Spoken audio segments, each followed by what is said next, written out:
hid one of the best productivity features in the accessibility menu, and almost no one is using it. It's called hover typing. It gives you a high-resolution, giant preview of anything you are typing. Let's set it up so you never misspell a word again. To find the accessibility menu, navigate to your settings gear, scroll down or search for accessibility. From here, you see hover text. Now, we are not looking for hover text in this video, we are looking for hover typing. Scroll down to the bottom and select hover typing. You'll notice mine is turned off. Once I turn it on, I also will have the ability to change my font and sizing of my text and also add some background colors.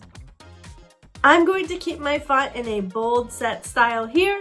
I also will make my background color a darker color with my font a lighter color. Let's select a nice deep purple here. We have a border color of white, and we'll keep my text color white. You also have the ability to highlight misspelled or auto-corrected words in your hover typing. Now, I will let you know the first time I tried on hover typing, I did need to restart my device in order for this to be enabled. Make sure you're also running the latest iOS update on your phone to ensure no bugs or glitches get in the way. Let's jump in to see how this looks in the Messages application. With hover typing on, you'll notice that I have my display text larger and with the right colors. You'll also notice if you do have a typo, you're able to select the typo and it'll provide you with options in fixing that error.